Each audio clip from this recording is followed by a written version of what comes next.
다 같이 사도신경 고백함으로 5월 5째 주일 예배 드리겠습니다. 증명하사 천지를 만드신 하나님 아버지를 내가 미사오며 그 외아들 우리 주 예수 그리스도를 미사오니 이는 성령으로 잉태하사 동정녀 마리아에게 나시고 본디오 빌라도에게 고난을 받으사 십자가에 못 박혀 죽으시고 장사한 지 사흘 만에 죽은 자 가운데서 다시 살아나시며 하늘에 오르사 전명하신 하나님 우편에 앉아 계시다가 저리로서 산자와 죽은 자를 심판하러 오시리라. 성령을 미사오며 거룩한 공회와 성도가 서로 교통하는 것과 죄를 사하여 주시는 것과 몸이 다시 사는 것과 영원히 사는 것을 미사옵나이다. 아멘. 긍휼이 많으신 하나님, 9월 가정의 달 주셔서 우리 가정에 속하여져 있는 모든 가족들을 돌보며 기억하며 함께 기도할 수 있게 하심도 감사합니다. 허락한 귀한 가정의 식구들이 무엇보다 믿음의 부여를 더하시고 각기 흩어져 있는 영역 가운데서 저희들이 하나님의 자녀로 굳게 믿음 안에 세워지고 저희에게 주어진 삶의 영역을 펼쳐나갈 수 있는 능력과 지혜와 건강과 달란트 주신 대로 살아가기를 원합니다. 출타 중에 있는 성도들 함께 하여 주시고 공부하는 자녀들에게 지혜를 주시고 결혼 정년기에 있는 사랑하는 자녀들 하나님께서 배우자를 만나 가정을 이루게 하시고 연로한 부모님 되시는 모든 사랑하는 또 가족들에게 남은 여생이 주 안에 복되게 해 주옵소서.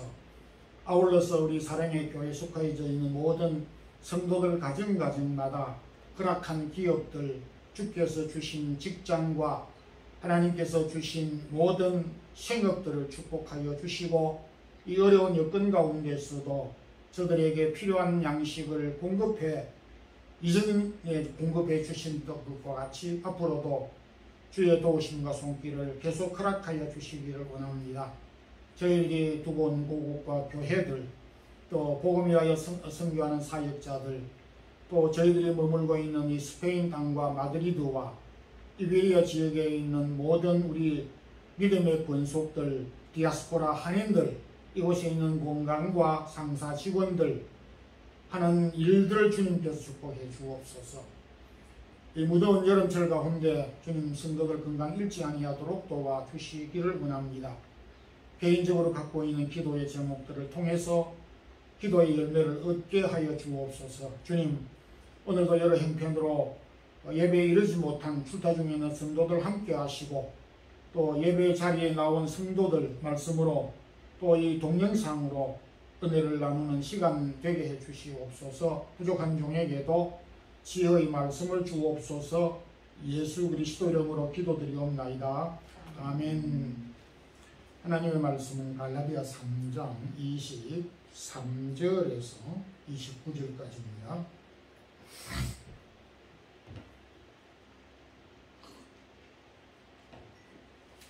합독하겠습니다. 믿음이 오기 전에 우리는 율법 아래 매인 바 되고 계시될 믿음의 때까지 갇혔느니라. 이같이 율법이 우리를 그리스도께로 인도하는 초등교사가 되어 우리로 하여금 믿음으로 말미암아 의롭다 함을 얻게 하려 함이라. 믿음이 온 후로는 우리가 초등교사 아래 있지 아니하도다. 네가 다 믿음으로 말미암아 그리스도 예수 안에서 하나님의 아들이 되었으니 누구든지 그리스도와 합하기 위하여 세례를 받는 자는 그리스도로 옷 입었느니라. 너희는 유대인이나 헬라인이나 종이나 자유인이나 남자나 여자나 다 그리스도 예수 안에서 하나이니라. 너희가 그리스도의 것이면 곧 아브라함의 자손이요 약속대로 유업을 이을 자니라. 아멘. 어떤 인터넷 매체에서 신세대와 구세대를 구분하는 기준으로 속도와 변화를 삼았습니다. 신세대는 속도가 빠르고 또 변화에 민감한 반면에 구세대는 그 반대로 속도와 변화를 두려워하고 과거 머물러 있는 것을 선호하는 것으로 그렇게 평가를 하였습니다. 그래서 내가 현재 구세대인가 신세대인가를 알려면 변화에 얼마만큼 민감한가, 그리고 속도에 얼마만큼 내가 적응하고 있는가를 보면 알 수 있다라고 하였습니다. 오늘은 믿음이 온 후 우리는 이라는 말씀으로 은혜를 나누겠습니다. 믿음이 오기 전 우리는 죽은 자였습니다. 곤충도 그 종류에 따라서 적게는 1, 2회, 많게는 무려 27차례에 걸쳐서 탈피의 과정을 거쳐서 나비가 된다라고 하였습니다. 생물학 도감에 그렇게 적어 놓은 것을 제가 확인했습니다. 모기는 애벌레로 7일간 있다가 날개가 달린 모기로 변하고, 한여름에 우는 그 매미는 슬프게도 무려 13년 내지 17년 동안 애벌레로 있다가 한 일주일, 열흘 정도 날개가 달린 매미가 된 이후에 죽는다고 하는 것입니다. 그 애벌레와 나비가 되는 그 차이는 과정도 그러하지만은 실제 그들의 모습에서도 현격하게 차이가 있습니다. 애벌레는 작은 웅덩이나 혹은 돌멩이가 있어도 비껴갑니다. 우회하거나 좌회하거나 또 뒤로 돌아가지만은, 그럼에도 날개가 달린 나비가 또 혹은 날개가 달렸을 때의 그 곤충은 작은 웅덩이가 문제가 아니고 큰 바위가 문제가 아니고 훌훌 날아가게 됩니다. 한국에서 애벌레를 군뱅이라 그렇게 부르기도 하고, 그거를 볶으면은 은대기라고 해서 애벌레는 은대기로 간혹 먹는, 또 먹기도 합니다. 근데 나비는 사람들이 감히 건더기처럼 볶거나 그렇게 능멸하지 않습니다. 나비가 정원에 날아왔을 때, 나비가 집 안으로 들어왔을 때 어른이나 아이들이 손뼉을 치면서 환영하는, 그래서 가치도 애벌레와 날개가 있는 나비의 가치가 현격하게 차이가 있습니다. 오늘 이 본문에서 바울은 우리에게 믿음이 오기 전과 믿음이 온 이후의 우리의 모습에 대하여 비교를 하고 있습니다. 먼저 23절에 믿음이 오기 전에는 우리가 율법 아래 매인바 되고 계시될 믿음의 때까지 갇혔느니라. 매인바 되고 갇혔다라고 말을 했는데, 이 두 용어는 재판을 받은 죄인이 집행을 기다리고 있는 상태를 가리키는 것입니다. 그러니까 형을 기다리고 있는 죄수라는 뜻이 되는 것입니다. 믿음이 오기 전 율법은 모든 사람에 대하여서 판단을 했는데 로마서 3장 17절에는 의인은 없나니 하나도 없다 이렇게 판결을 했습니다. 그리고 로마서 1장 32절에는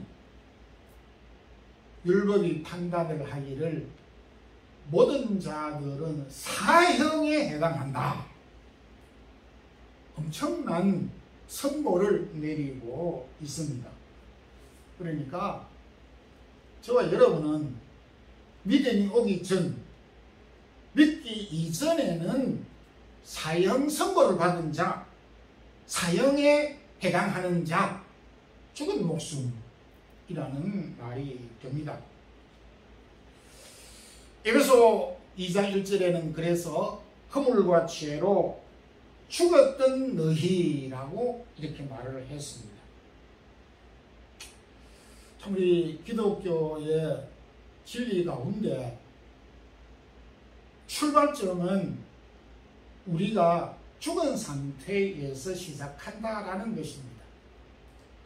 왜 많은 사람들이 주님을 믿고 예수를 믿는다라고 하는 것에 대해서 굉장히 소극적으로 의미를 갖지 못하고 있는 경향이 너무 많습니다.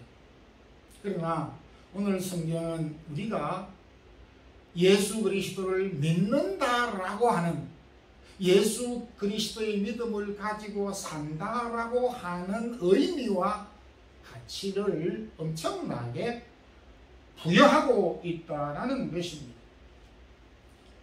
믿음이 오기 전에는 우리는 모두가 죽은 목숨, 식물 인간 정도, 산소 호흡기를 꽂아 의식 불명의 상태 정도가 아닌 시체의 모습 그대로라는 사실을 생각하는 것입니다. 그래서 그런 가운데서 우리를 살리셨다라고 말씀을 하고 있습니다. 신구약 성경의 핵심 교리를 다룬 칼빈주의 5대 교리라고 하는 것이 있는데 1618년에서 19년도 도르트 신경에서 이 5가지 교리를 추출해냈습니다. 그 5가지 교리를 영문자 첫 번째 글자를 따서 튤립 교리다 이렇게도 부르기도 하는데 그 5가지 가운데 가장 첫 번째가 인간의 전적인 부패, 인간의 전적인 타락, 이 자체는 앞서 말씀드렸던 대로 에베소 2장 1절에서 밝힌 바대로 우리의 존재가 그리스도 이전의 우리의 존재는 아무 가치가 없고 할 수 있는 것이 전혀 없는 전적인 부패의 상태, 무능의 상태라고 기술을 하고 있습니다. 우리가 믿음이 오기 전에는 이렇게 뭔가 기대나 뭔가 가능성 자체, 그 자체가 없는 것입니다. 그러나 믿음이 온 후 모든 것이 가치가 부여되고 시작이 됐습니다. 그래서 우리가 믿음이 소중한 이유가 여기에 있는 것입니다. 그래서 어떤 형편과 환경 가운데서 어려워도 우리가 이 믿음을 놓치면은 모든 것들을 다 잃어버리는 것과 같은 것이기 때문에 우리가 붙잡고 있는 이 믿음의 줄을 견고하게 붙잡고 살아야 하는 이유를 말씀해 주고 있습니다. 우리가 살게 되고 우리를 살려주신 것이 바로 예수 그리스도에 대한 믿음이었다. 그래서 이 믿음을 우리가 주 앞에 서는 날까지 끝까지 붙잡고 나아가야 되고 또 붙잡고 나아가는 우리 성도들이 되기를 소망합니다. 두 번째 바울은 믿음이 온 후 우리는 하나님의 자녀가 됐다라고 하였습니다. 앞에 부분과 정반대되는 그 내용입니다. 내 인생에 있어서 가장 큰 변화는 무엇인가 라고 하는 이런 설문조사를 제가 보았는데, 대부분의 많은 사람들이 자신의 인생에 있어서 가장 큰 변화는 무엇인가, 여러 가지를 이야기를 하는데 대표적인 것으로 결혼을 꽂았습니다. 뭐 결혼한 사람 얘기는 없으니까 결혼하지 못한 사람은 아직도 인생의 최대의 변화를 경험하지 못한 것이라고 이 통계에 의하면 그렇게 말할 수가 있습니다. 또 많은 사람들이 답한 변화는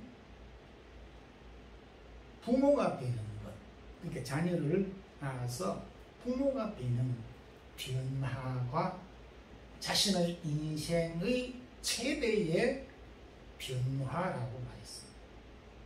또 그럴 것이 혼자 살던 사람이 두 사람이 한 몸같이 사는 이 결혼, 엄청난 변화입니다. 분명히 두 부부가 사는데 자녀를 하나 둘 또 낳아서 세, 네 식구가 돼서 한 가족으로 살아가는 이 변화, 신기하기도 하고 엄청난 변화입니다. 우리가 한국에 살던 우리가 이 스페인에 와서 산다는 것도 엄청난 변화입니다.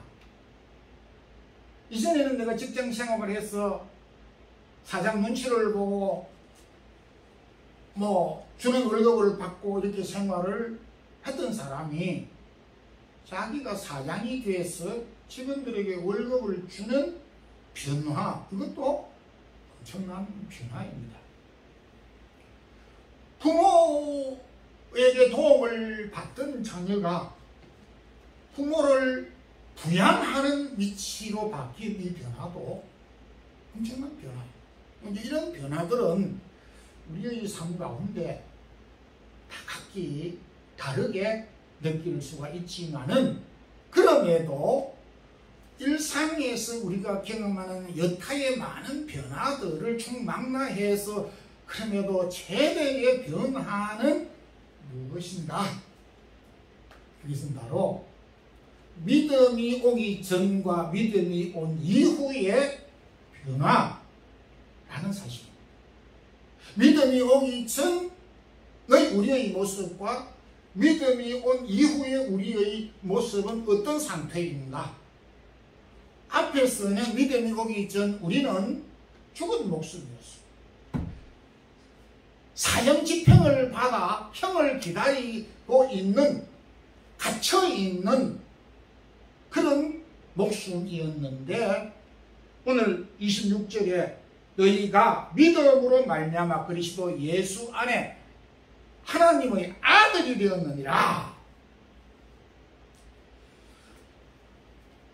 아무리 우리가 참 과소평가한다 하더라도 믿음을 가진 것이 별것 아니다. 이 사람도 믿고 저 사람도 믿고 믿지 않는 사람이 없을 터인데 믿는다는 것이 뭐 그리 소중한가? 라고 생각할 수 있지만은 별것 아닌 것이 진짜로 아닌 것입니다. 본질상 4장 8절에는 본질상 진노의 자녀였는데 하나님의 자녀가 됐습니다. 하나님의 아들이 됐습니다. 여자분들이 딸이라고 하지 않아서 서운하다라고 그렇게 말하는 분이 있었는데, 여기에 딸이나 아들을 가리는 것이 아니고 자녀라고 하는 의미 상징으로 아들이란 말을 썼습니다. 서운해할 거 없습니다. 20세기 생물학의 놀라운 새로운 발견 중에 하나는 유전자 DNA의 발견이고 확대입니다. 수십 년, 수백 년 전 우리 할아버지, 할머니 DNA를 검사하면 나와 어떤 관계인가를 알 수 있다라고 말하고 있습니다. 친자, 친족의 확인을 DNA로 확인을 합니다. 머리카락 하나로 범죄 수사를 하고 있습니다. 가족은 동일한 특징을 가지고 있는 DNA를 가지고 있다. 현대과학은 그렇게 정의하고 있습니다. 육신적으로 우리가 가족의 DNA를 가지고 있으면 영적으로도 DNA를 가지고 있다라는 것을 말하고 있습니다. 요한복음 3장 5절에 주님께서 니고데모에게 물과 성령으로 나지 아니하면 하나님의 나라를 볼 수 없고 들어갈 수 없다라고 말씀을 하였습니다. 여기 물과 성령으로 했는데 물은 그 태아가 그 태중에 양수 가운데 있기 때문에 양수에서 태어난다 해서 물로 태어난다 이렇게 했고, 성령으로 태어난다라고 하는 것은 요한일서 5장 1절에나 또 요한복음 1장 12절에서 설명을 해주기를 믿음으로 태어난다라고 말씀을 해석해주고 있습니다. 물에서 태어나는 육신적인 태어나는 것은 10개월이 필요하고 소요가 됩니다. 그러면 육신이 태어납니다. 근데 영적으로 성령으로 믿음으로 태어나는 것은 일정 기간이 필요치 않다는 것입니다. 요한일서 5장 1절에는 예수께서 그리스도이심을 믿는 자마다 하나님께로 태어난 자니, 예수께서 그리스도이심을 믿는 자는 하나님께로 태어난 자니, 요한복음 1장 12절에 영접하는 자 곧 그 이름을 믿는 자들에게는 하나님의 자녀가 되는 권세를 주셨으니, 그러니까 우리가 하나님의 자녀로 태어나는 것은 육신의 방법과는 좀 다른 믿음으로 믿을 때에 하나님의 자녀로 출생한다. 그렇기 때문에 믿음은 영적으로 태어나는 DNA와 같다라고 말할 수가 있는 것입니다. 부부가 성경은 둘이 아니고 하나라 했습니다. 부부의 성립은 서약을 통해서 둘이 하나가 되고 부부가 됩니다. 우리가 믿음의 고백을 통해서 하나님과 우리의 관계가 자녀의 관계로 맺어지게 되기 때문에 믿음이 온다는 것은, 믿음이 우리에게 주어진다는 것은, 믿음을 가지고 산다는 것은 그만한 특권이 되는 것입니다. 그래서 하나님의 자녀가 되는 권세를 주셨다라고 하였습니다. 내가 믿었을 뿐인데 권세를 주고 받게 되는 것입니다. 사람의 신분이 여러 가지 상황에서 변화되고 업그레이드 됩니다.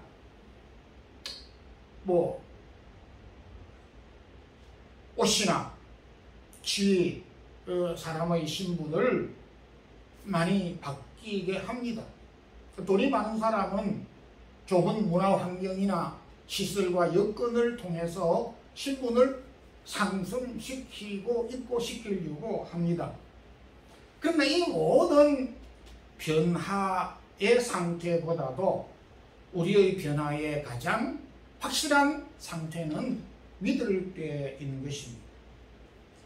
믿을 때보다 우리의 신분과 가치가 크게 바뀌고 변화되는 것은 이 세상에 그 아무것도 없다라는 말씀인 것입니다.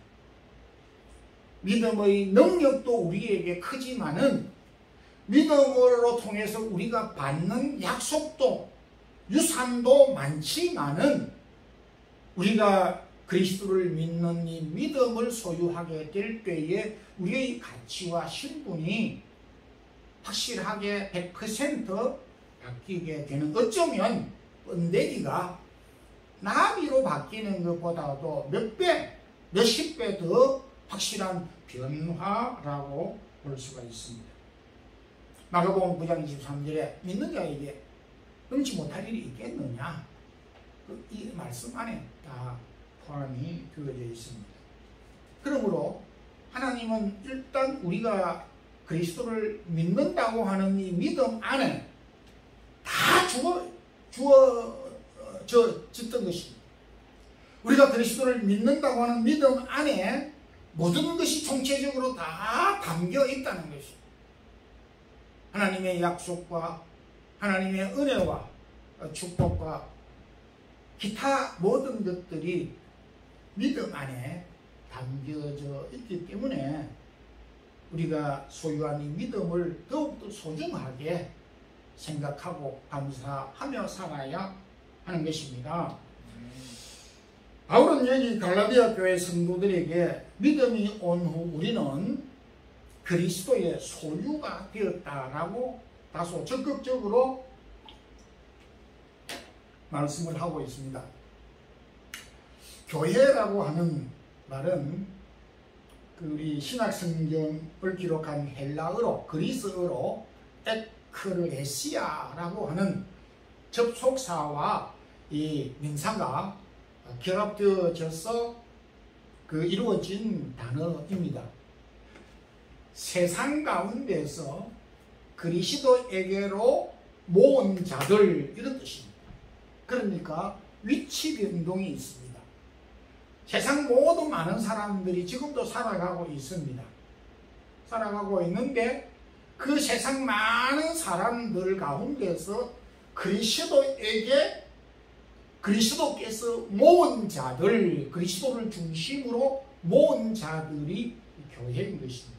여기에는 건물의 개념이 전혀 없습니다.